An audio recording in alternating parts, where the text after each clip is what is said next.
हम्म, hello hello hello. तो हम लोग यहाँ पर ये चैप्टर बायोलॉजी की क्लास 11 की चैप्टर स्टार्ट करने वाले हैं, स्ट्रक्चरल ऑर्गेनाइजेशन इन एनिमल्स। शायद ये कुछ पार्ट है एनसीईआरटी के, न्यू एनसीईआरटी से रिमूव्ड है, बट ये टिश्यू सेक्शन हम लोग कवर करेंगे आज। देखते हैं कहाँ तक पहुँचता है। पर एक और इम्पॉर्टेंट चीज़ इस पीडीएफ में ये कि यहाँ पे ये जो हाईलाइटेड पोर्शन है, ये हाईलाइटेड पोर्शन वो है जहाँ से पीवाईक्यूज़ नीट में बेसिकली पीवाईक्यूज़ नीट में बन चुके हैं। तो ये हेल्पफुल रहेगा हमारे, जब भी एक ओवरव्यू मिले तो एक आइडिया बनता चला जाएगा कि क्वेश्चंस कहाँ से बन रहे हैं और कैसे बन रहे हैं। और रहा बात लैंग्वेज का, तो ये इंग्लिश रहेगा, हिंदी और इंग्लिश मिक्स। रिविजन पर्पस के लिए इस वीडियो को देख सकते हैं, लाइक कभी आपको 1x पे देखना है, आपको 1.5x पे देखना है, 2x पे देख सकते हैं। तो एक होता है ना कि बेसिक स्टार्ट जब आप पढ़ चुके हैं किसी टीचर से, और फिर ये एक वीडियो रहेगा जहाँ पे उसके बाद के लिए रिवीजन पर्पस के लिए एक एनसीईआरटी रीडिंग, और उसको समझ करके आगे बढ़ेंगे हम लोग। जैसे आपके टेस्ट आ रहे हैं तो सबके लिए फ़ायदेमंद रहेगा। तो हम लोग स्टार्ट करते हैं। हम इस चीज़ को ऐसे प्रोसीड करेंगे कि पहले एनसीईआरटी की लाइन को रीड करेंगे और फिर उसके बाद उसे थोड़ा सा explain and then moving forward to another line.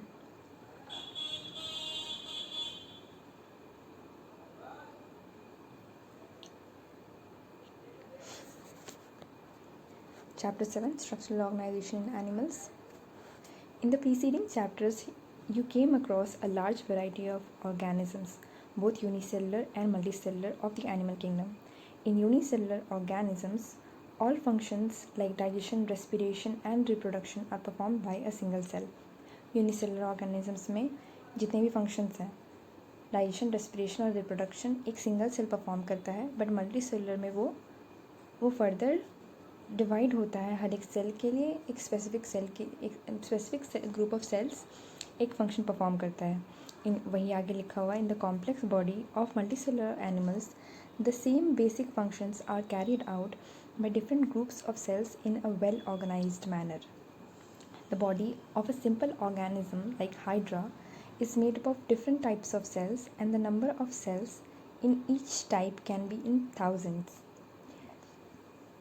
तो यह मल्टी सेलर में हम लोग को यहाँ पे ये समझ में आया कि अगर हम एक सिंपल ऑर्गेनिज्म हाइड्रा को लेंगे जो कि मल्टी सेलर है, तो हमें उसमें देखने को ये मिलेगा कि वहाँ पे डिफरेंट टाइप्स ऑफ सेल्स मिलेंगे, और वो जो ग्रुपिंग होगा ना सेल्स का, एक ग्रुप जो हम लोग को देखने को मिलेगा उसमें 1000 सेल्स मिनिमम में हो सकते हैं, और वो फिर एक फंक्शन परफॉर्म कर रहे हैं। The human body is composed of billions of cells to perform various functions. How do these cells in the body work together?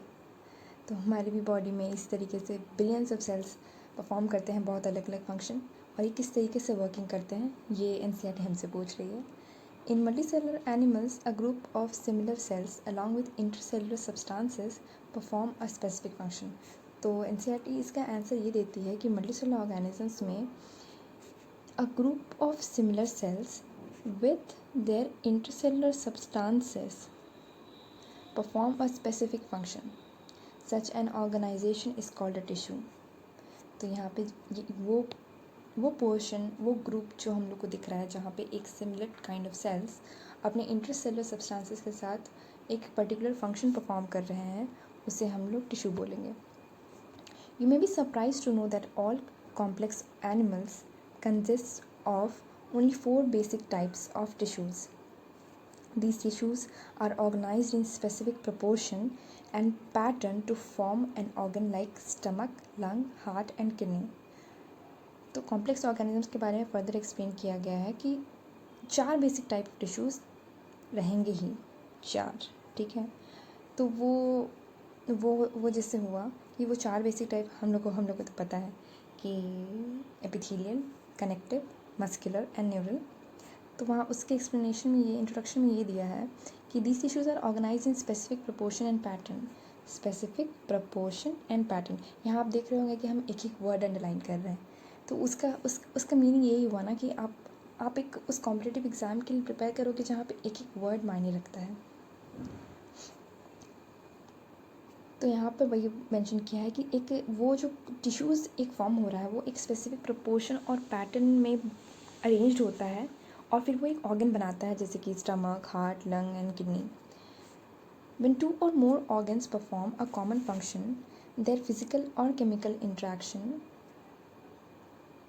they together form organ system. Okay, अब यहाँ पर जब दो से ज़्यादा ऑर्गन्स दो से ज़्यादा ऑर्गन्स एक कॉमन फंक्शन को लेकर आ रहे हैं तो वहाँ पे अपने फिज़िकल और केमिकल इंटरेक्शन से तो वो जो है एक ऑर्गन सिस्टम बन जा रहा है। ठीक है, तो यहाँ पे सिस्टम के बारे में बताया है। अगर एक ऑर्गन बनाना है तो सेल्स इस तरीके से आएंगे कि वो एक स्पेसिफिक प्रोपोर्शन और पैटर्न में अरेंज हो, तब वो एक ऑर्गन बनाएंगे। और जब दो से ज़्यादा ऑर्गन एक कॉमन फंक्शन कैरी करेंगे बाय देयर फिजिकल एंड और chemical interaction, then they together form organ system. और यहाँ पे था फॉर्म एन ऑर्गन। ठीक है, cells, tissues, organs and organ systems split up the work in a way that exhibit division of labor and contribute to the survival of the body as a whole।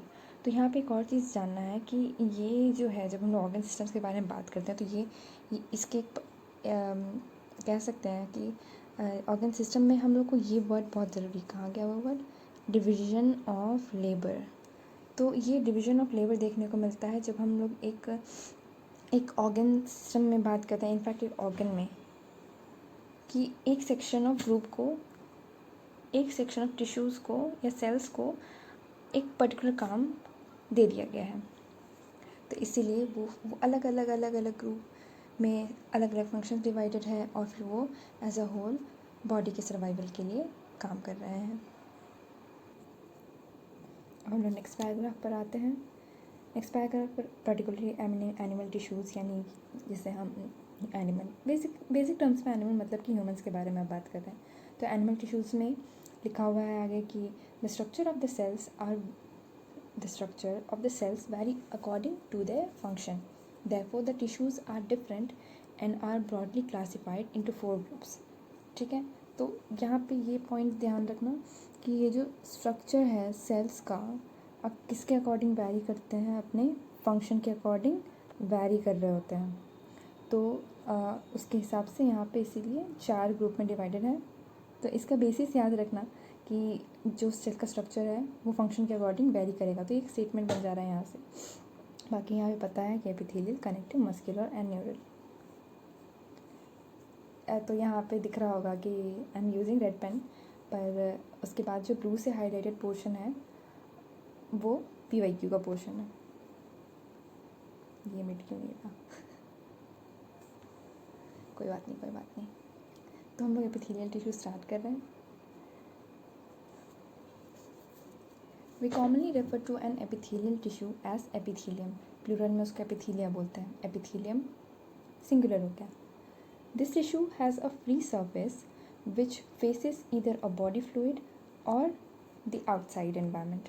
तो ये important line यहाँ पर पकड़ रहा है कि ये जो टिश्यू है इसकी फ्री सरफेस फेस करेंगे एक बॉडी फ्लूइड या फिर एक outside environment, and thus provides a covering or a lining for some part of the body. तो एक कवरिंग के जैसा काम करेंगे या फिर लाइनिंग के जैसा काम करेंगे। यानी कि देखो, अब ऐसा है ना कि जो तुम्हें अगर दिख रहा है कि एपिथेलियम है और तुम्हें बाहर के पोर्शन में उसके किसी एक फेस की तरफ तुम्हें बॉडी फ्लूइड मिल रहा है, तो हम ये कहेंगे ना कि वो एपिथेलिया उस बॉडी फ्लूइड को कवर कर रहा है। इसीलिए इसके लिए बॉडी फ्लूइड के लिए यहाँ पे कवरिंग यूज़ किया गया। और फिर जब अगर एक सोचो कि अगर एक एपिथेलिया है और उसके बाहर आउटसाइड एनवायरनमेंट है, तो हम लोग कह रहे हैं ये कि एपिथेलिया उसको एक लाइनिंग बना रहा है, एक बाउंड्री सेट कर रहा है, ताकि वो बाहर का एनवायरनमेंट बाहर रहे और अंदर की चीज़ें protected. For some part of the body, मतलब कवरिंग, किसी पार्ट के लिए कवरिंग और किसी पार्ट के लिए लाइनिंग। ये दोनों वर्ड समझ में आ गया। The cells are compactly packed with little intercellular matrix. मुझे कलर चेंज करने का मन है। तो यहाँ पे ये जो सेल्स हैं वो लिटिल इंटरसेलुलर मैट्रिक्स हैं इसमें। ये दूसरा कलर यूज़ करने का यही मतलब है ना कि अगर आप एक देख रहे हो और आपको दिख रहा है कि वो एक पर्टिकुलर कुछ वर्ड्स वो अलग वहाँ पे एक अलग प्रॉपर्टी बता रहे हैं, तो वो हाईलाइट होगा माइंड में। आप अगर यही पीडीएफ बार बार यूज़ करोगे ना तो फिर आपको दिखता चला जाएगा कि मेमोरी माइंड उसको एक पिक्टोरल फॉर्म में भी देखने लगता है। तो इसलिए अलग अलग कलर्स यूज़ करना थोड़ा ज़रूरी हो जाता है। There are two types of epithelium tissues, namely simple epithelium and compound epithelium. Simple epithelium is composed of a single layer of cells and functions as a lining for body cavities, ducts and tubes. तो यहाँ पे समझ में आ गया, काफ़ी सब कुछ इसी वे में चल रहा है। ये जो बेसिक है यहाँ पर बेसिक यही कह रहा है। What if I cut this? Basic में यही समझना है कि जो एपिथेलियम टिश्यूज़ हैं वो दो पार्ट में डिवाइडेड है, सिंपल एंड कंपाउंड। और सिंपल के बारे में अगर बात करेंगे तो सिंगल लेयर, ठीक है, इतना सबको पता है। सिंगल लेयर होगा सेल्स का, और फिर पर उसके फंक्शन के बारे में बताया है। तो ये पेज पूरा सिंपल एपिथेलियम से ही कवर्ड है। बहुत इंपॉर्टेंट है क्योंकि आगे जो इसका प्रॉपर्टीज़ है, इसकी कहाँ कहाँ लोकेटेड है, उससे बहुत ज़्यादा क्वेश्चन आया हुआ है। हट जाओ।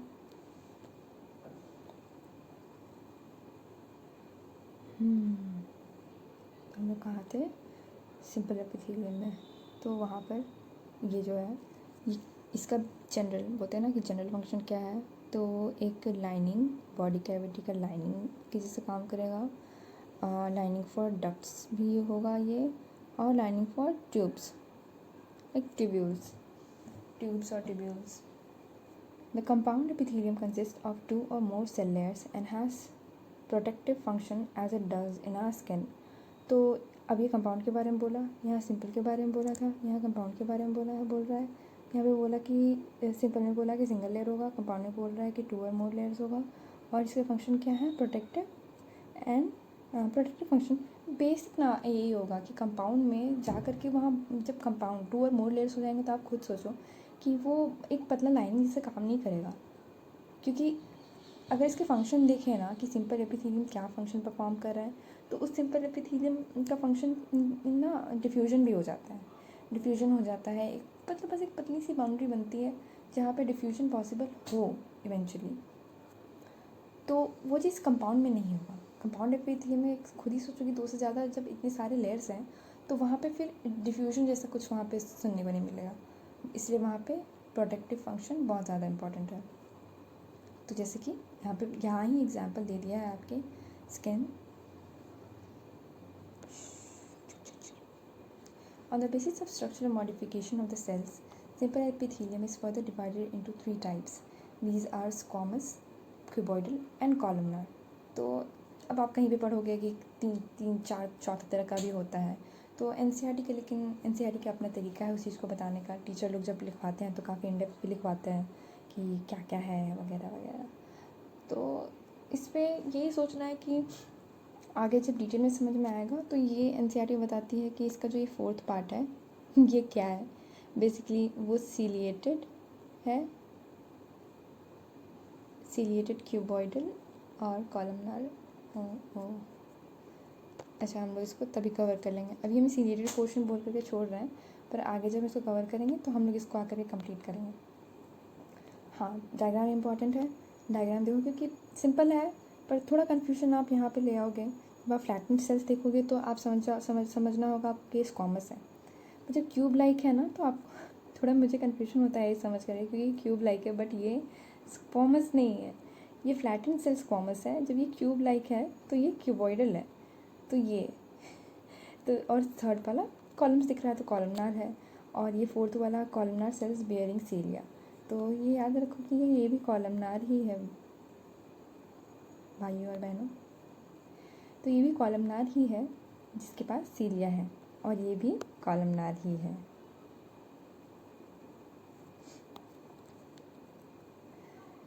तो यहाँ से चैप्टर का क्वेश्चन ज़्यादा यहाँ से पकड़ा हुआ है, बट ऐसा हम लोग पढ़ेंगे तो सारा डिटेल में पढ़ेंगे, बिकॉज NCERT इज़ इम्पॉर्टेंट। तो यहाँ पर ये है कि the squamous epithelium is made up of, कितने सारे तरह के थे, एक बार फिर से बोलो, क्या कितने तरह के थे? सिंपल एपिथेलियम, फिर से बोलो, 3 तरह के NCERT मेंशन किया है, squamous, cuboidal and columnar, and further ciliated cuboidal and columnar. The squamous epithelium is made of a single layer of flattened cells with irregular boundaries. क्या ऊपर ये मेंशन था?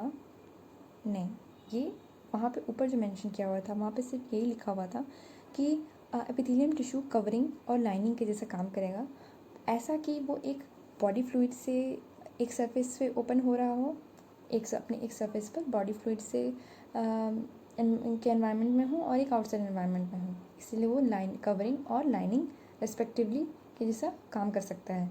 अब डिटेल में बोलेंगे तो स्क्वामस का मेन जो फंक्शन हुआ वो ये है, कहाँ गया, फॉर्मिंग एंड डिफ्यूजन बाउंड्री दिखा. अब ये फॉर्मिंग, ये अब यहाँ पे समझ लो कि जहाँ मेरा रेड से अंडरलाइन हो रहा है ना, उसका फंक्शन अंडरलाइन हो रहा है, क्योंकि ऑलमोस्ट देखोगे तो जो ब्लू पार्ट अंडरलाइंड है वो एग्जाम्पल्स अंडरलाइंड है, तो रेड से अंडरलाइन वाला पोर्शन इसका फंक्शंस है. The squamous epithelium is made up of single layer of flattened cells with irregular boundaries. तो अब उसमें बाउंड्रीज इरेगुलर है, आपको डायग्राम में भी दिख रहा होगा कि फ्लैटेंड सेल्स बने हैं और बाउंड्री कुछ खास एक समान नहीं है. They are found in walls of blood vessels and air sacs of lungs. तो कहाँ किस 2 जगह पे पाया जाएगा ये? ब्लड वेसल्स में और एयर सैक्स. याद है ना वहाँ पे क्या लिखा हुआ था कि उस एपिथेलियम का एक सरफेस किसी एक बॉडी फ्लूइड को कवर कर सकता है, तो इसीलिए वहाँ पे यहाँ पे देखो कि जो ब्लड वेसल्स है वो अपने अंदर blood as a body fluid carry कर रहा होता है, and air sacs of lungs, and are involve in the functions of forming a diffusion boundary. तो इसका फंक्शन यहाँ पे डिफ्यूजन बाउंड्री फॉर्म करना है, तो आप ब्लड आपको समझ में आ जाना चाहिए यहाँ पर, ठीक है. The cuboidal epithelium is composed of a single layer of cube like cells. This is commonly found in ducts of glands and tubular parts of nephrons and kidneys, and its main functions are secretion and absorption. ठीक है, अभी आगे पढ़ते हैं, फिर एक बार में इसे रिकॉल करेंगे. The epithelium of PCT, that is proximal convoluted tubule of nephron in the kidneys, has a microvilli. तो ये भी एक थोड़ा सा हट के लाइन है इस पैराग्राफ में, कि यहाँ पे बोल रहा है कि PCT के पास, PCT में ऐसे तो ये एग्जाम्पल हो गया क्यूबॉइडल का, कि क्यूबॉइडल के एग्जाम्पल्स में दे रहा है, पर ये वाली जो लाइन है ना, PCT of nephron in the kidneys has microvilli. Microvilli का बेसिकली माइक्रोविलाई का ये काम होता है कि वो चीज़ों को एब्जॉर्ब कर रहा है वहाँ पर. Am I correct? हाँ, एग्जैक्टली, माइक्रोविलाई चीज़ों को एब्जॉर्ब करता है, तो इसलिए वहाँ पे यहाँ पर NCERT छोटा सा ये मेंशन दे रहा है. The columnar epithelium is composed of a single layer of tall and slender cells. The nuclei are located at the base. तो ये दोनों लाइन थोड़ा और इम्पॉर्टेंट यहाँ पे हो जाएगा. कॉलमनर एपिथेलियम है, सिंगल लेयर है, सिंगल लेयर ही यहाँ पे मिलेगा सारे में, क्योंकि सारे सिंपल एपिथेलियम के एग्जाम के टाइप्स में हम लोग पढ़ रहे हैं. तो single layer of tall and slender cells. अब देखो, अब ये अगर ये यूट्यूब वीडियो के फॉर्म में अगर जा रहा है, देन ऑफ कोर्स अगर आपके पास स्पीड करने का ऑप्शन है तो आपके पास स्लो करने का भी ऑप्शन है, अपने अकॉर्डिंग देख लेना ब्रो. तो यहाँ पर कॉलमनर सेल्स है, सिंगल लेयर ऑफ सेल्स है, टॉल है एंड स्लेंडर है, और फिर इसकी जो न्यूक्लियाई है वो बेस पर प्रेजेंट है, न्यूक्लियाई, ठीक है, छोटा छोटा अंडरलाइन चल रहा है. फ्री सरफेस में है माइक्रोविलाई. तो माइक्रोविलाई किस किस में यूज़ किया? एक बोला कि PCT के नेफ्रॉन में भी माइक्रोविलाई है, दूसरा बोल रहा है कि ये कॉलमनर के भी, और ये है क्यूबॉइडल, ठीक है. यहाँ पे क्यूबॉइडल मेंशन है, और इसमें भी बोल रहा है कि फ्री सरफेस माइक्रोविलाई प्रेजेंट कर सकता है, और ये कॉलमनर के बारे में बोल रहा है. Am I correct?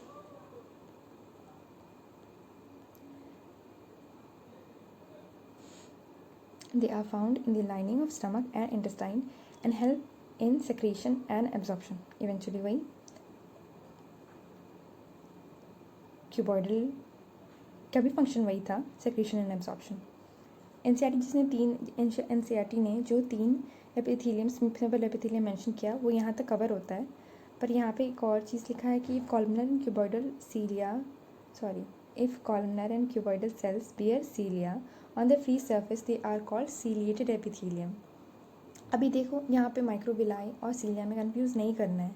माइक्रोविलाई काफ़ी टाइम एब्जॉर्प्शन के लिए होता है, ठीक है, माइक्रोविलिया एब्जॉर्प्शन के लिए होता है, और सीलिया हेयर लाइक स्ट्रक्चर्स होता है, वो चीज़ों को एक तरफ मूव करने के लिए, बोलते हैं ना, उन्हें डायरेक्शन देना, उन्हें थोड़ा थोड़ा ऐसा हल्के से पुश करके एक डायरेक्शन प्रोवाइड करना, किसी चीज़ की भी मूवमेंट ट्यूब्स के अंदर होती हैं उसके लिए होता है। तो their function is to move particles or mucus in a specific direction over the epithelium. They are mainly present in the inner surface of hollow organs like bronchioles and fallopian tubes. ठीक है, अब यहाँ तक ये paragraph complete हो रहा है, पर हम लोग यहाँ पर थोड़ा सा और डिस्कस करेंगे इस तरीके से कि वो ये जो चारों एपिथेलियम हैं, बेसिकली 3 एपिथेलियम, ये 3 एपिथेलियम एक बार रिकॉल हो जाए तो कौन कौन सा एपिथेलियम हुआ? Simple, cuboidal, columnar and then ciliated. अब हम लोग ऐसा एक बार में ऐसा करते हैं ना, सीलिएटेड कॉलमनर और क्यूबॉइडल दोनों होता है, तो हम लोग उसको ऐसे बोलेंगे सीलिएटेड कॉलमनर। ठीक है, सीलिएटेड कॉलमनर से चल रहे हैं पर होता दोनों है। हम लोग एनसीईआरटी के बेसिस पे, देखो मुझे एनसीईआरटी का बाहर बिल्कुल नहीं पता, हम लोग जिस तरीके से चलते जाएंगे, जो एनसीईआरटी बोलेगी उसे दिल से एक्सेप्ट करके, थोड़ी सी बाहर जा करके अब जिस तरीके से हायर बॉडीज़ का डिसीजन होता है, इवेंचुअली टीचर्स का यही कहना होता है कि अगर एक क्वेश्चन बनता है और अगर वो क्वेश्चन में कुछ कंट्रोवर्सी है, ये एक जनरल कॉम्पिटिटिव एग्ज़ाम्स का जैसे नीट में ये प्रॉपर चलेगा कि अगर एक क्वेश्चन में कंट्रोवर्सी हो रही है तो अगर वो और अगर 2 ऑप्शंस में मान लो कुछ गड़बड़ी है कि समझ में नहीं आ रहा कि कौन सा ऑप्शन करेक्ट है अकॉर्डिंग टू एनसीईआरटी, पर वहाँ पर अकॉर्डिंग टू एनसीईआरटी चीज़ें नहीं चलेंगी। अगर वो कंट्रोवर्शियल क्वेश्चन बाहर आता है तो वो सेलेक्ट किया जाएगा जो करेक्ट है, जो यूनिवर्सली करेक्ट है, जो यूनिवर्स का फैक्ट है, उससे चलेंगे। तो ये रिसेंट आपको बहुत सारे क्वेश्चंस मिलेंगे, जैसे वो ह्यूमन रिप्रोडक्शन से सेमिनिफेरस ट्रिब्यूल वाला भी क्वेश्चन था, और फिर वहाँ पे ऑफ और फॉर ऐसा कुछ into the seminiferous ट्रिब्यूल and from the seminiferous ट्रिब्यूल, ऐसा कुछ था। तो वहाँ पे एनसीईआरटी कुछ और बोल रही थी पर क्वेश्चन कुछ और था, बट इवेंचुअली करेक्ट वो होगा जो एक्चुअली में करेक्ट है। ठीक है, तो इस तरीके से समझ जाओ कि अभी हम लोग एनसीईआरटी के थ्रू चल रहे हैं, बट जब क्वेश्चन तुम बनाते जाओगे चैप्टर का तो तुम्हें समझ में आएगा कि ओके ग्रे एरियाज क्या है हर एक टॉपिक के। Back to the topic, squamous, cuboidal, columnar. उसके स्ट्रक्चर्स के बारे में बोले, हाँ स्ट्रक्चर के बारे में, तो एक ऑर्डर समझो, इस जगह पर आकर के ना तुम टेबल बनाया करो, स्क्वामस, क्यूबॉइडल, कॉलमनर और सीलिएटेड कॉलमनर। तो स्क्वामस में लिखा करो कि ये फ्लैटेंड सेल्स, क्यूबॉइडल में क्यूब लाइक सेल्स, कॉलमनर में ऐसा column shaped cells with nuclei at the base, और सीलिएटेड कॉलमनर लाइक क्यूबॉइडल और columnar epithelia with cilia at their free surface. और देखो उसके बारे में 2 बोला है, अगर जब क्यूबॉइडल के बारे में, अच्छा हाँ सॉरी, हम फिर से सीलिया नहीं, हम माइक्रोविलाई के बारे में बोल रहे थे कि ये जो पीसीटी है, पीसीटी के पास माइक्रोविलाई होता है किडनी में, मतलब किडनी में माइक्रोविलाई कहाँ प्रेजेंट होगा, तो वो पीसीटी वाले सरफेस पर। और कॉलमनर में माइक्रोविलाई कहाँ होगा, जब कभी भी आपको फ्री सरफेस मिलेगा तो वहाँ पर हो सकता है मे हैव माइक्रोविलाई, ये अब्जॉर्प्शन के लिए होगा।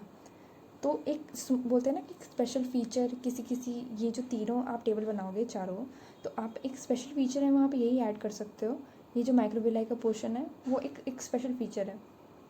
तो एक हो गया स्ट्रक्चर, एक हो गया स्पेशल फीचर, तीसरी आप देख रहे हो कि उसके फंक्शंस। तो फंक्शन में स्क्वामस का फंक्शन है डिफ्यूजन बाउंड्री फॉर्म करना, और क्यूबॉइडल है सेक्रेशन एंड एब्जॉर्प्शन, कॉलमनार भी सेक्रेशन एंड एब्जॉर्प्शन, और सीलिएटेड एपिथेलियम, सीलिएटेड कॉलमनार का फंक्शन है ये मूव पार्टिकल्स इन और म्यूकस इन स्पेसिफिक डायरेक्शन, ठीक है।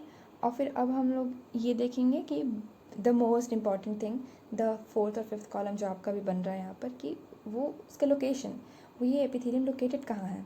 तो स्क्वामस में walls of blood vessels and air सैक्स, यानी alveoli of lungs, cuboidal ducts of glands and tubular parts of kidney and मतलब नेफ्रॉन की किडनी